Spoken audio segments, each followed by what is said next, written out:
This isn't just an opening scene. This is the beginning of a legend.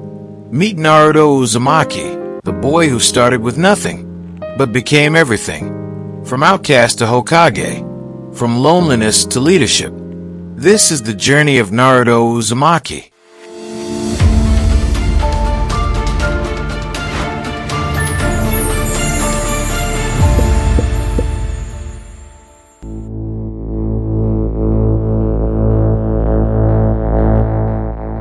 On the day he was born, Konoha burned.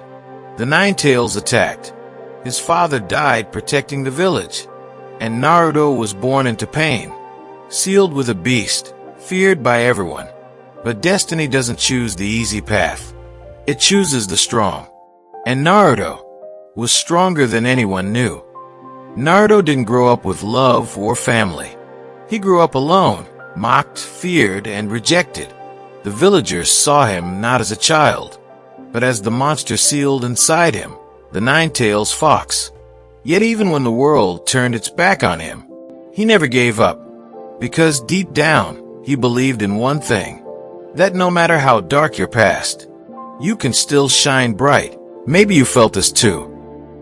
When Naruto learned why everyone hated him, he had one choice: stand up and fight, not for revenge, but for recognition. And in that moment, he proved he was more than the Nine Tails. He was a hero, because sometimes the strongest thing you can do is prove that you matter. This is Team 7, the first real team Naruto ever had. 3 kids, one goal, but very different hearts. Naruto, the loud, lonely boy who just wanted to be seen. Sasuke, the cold genius, driven by revenge. Sakura, the smart, strong girl caught between them.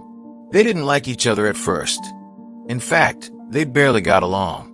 But their sensei, Kakashi, taught them one rule. Those who break the rules are trash, but those who abandon their friends are worse than trash. And in the end, Naruto proved that rule was true. He risked everything, not to win a bell, but to save his teammates. That day, he didn't just pass a test. He found something he never had before: family. Team 7 wasn't just a squad. It was the beginning of everything. Because from this team, a legend was born. Jiraiya believed in him when no one else did. Taught him strength. But more than that, he taught him heart. And Kakashi, the cold, distant sensei, slowly became a true mentor. Because great teachers don't just train, they inspire. And Naruto, he was inspired to be greater than anyone dreamed. Years later, he returned, stronger, wiser, ready.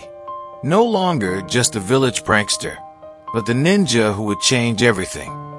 After losing Jiraiya, his mentor, his father figure,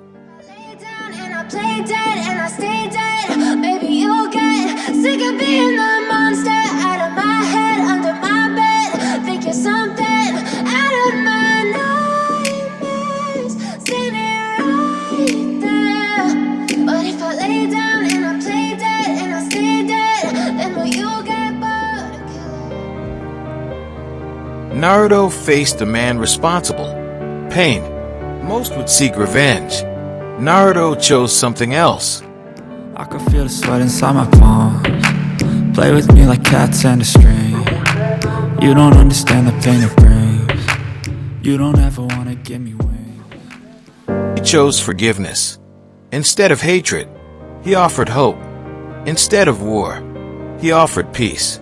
That moment changed everything. It proved that true strength comes from the heart. This moment, it really hit me. In the final moments of the battle against Madara, Sasuke stepped forward, not as an enemy, but as an ally. He didn't come to fight Naruto. He came to help him, because even after everything they'd been through, Sasuke realized that peace was worth fighting for. Together, not through violence, but through unity. This wasn't just a victory over an enemy. It was a victory over themselves.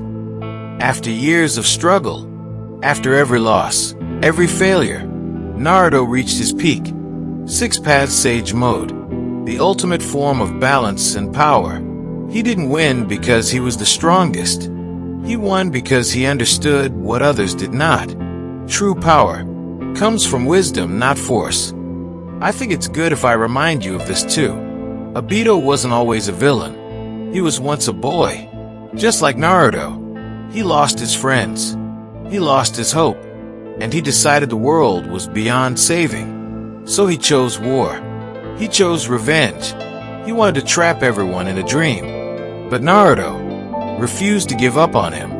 Even when Obito tried to kill him, Naruto reached out, not with hate, not with anger, but with understanding. He said, "I know your pain. I've been alone too, but running away from the world won't heal it."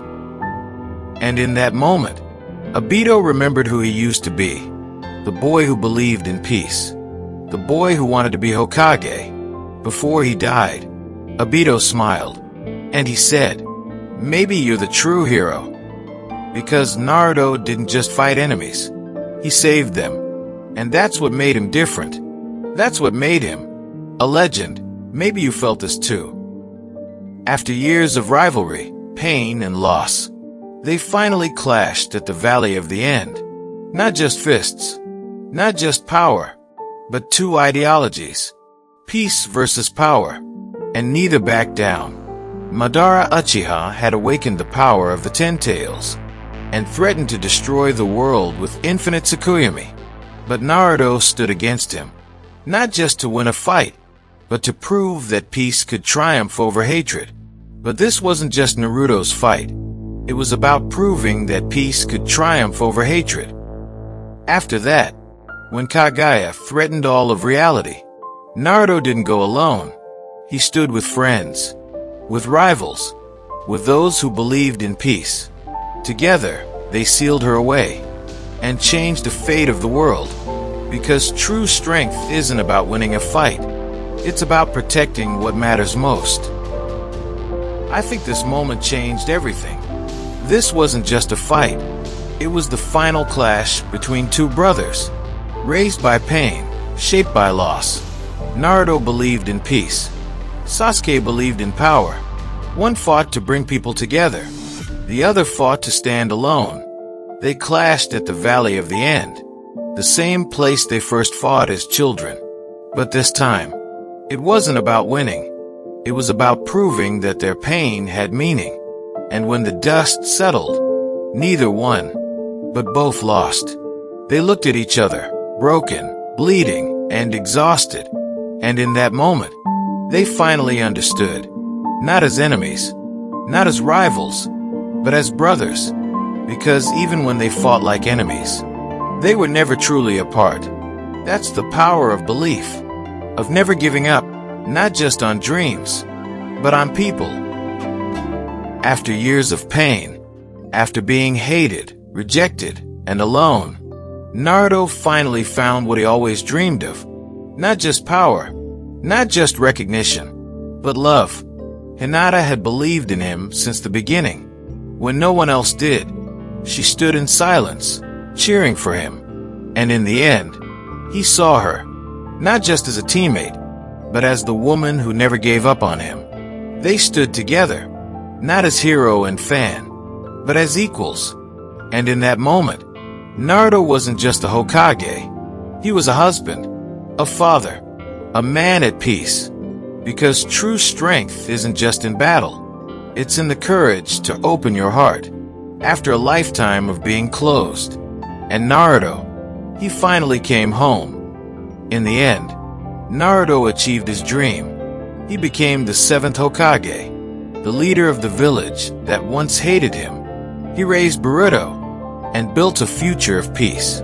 His journey wasn't easy, but he never gave up. Because Naruto believed in one truth. No matter how hard life gets, if you keep moving forward, you can change the world. So tell me, what's your dream? Is it big? Is it hard? Are people laughing at it? Good, because greatness isn't born in comfort. It's born in struggle. Like Naruto, keep moving forward. Keep believing. Because if a boy with no family, no power, and no hope can become Hokage, then you can become whatever you choose. Now I want to hear from you. Backhand index pointing right, who should I review next? A hero like Naruto? Drop your suggestion in the comments below, and you might just see it on screen next. Don't forget to like, subscribe, and hit the bell for more legendary anime reviews right here on Anime and K Motions. Because legends like Naruto deserve to be remembered, and so do you.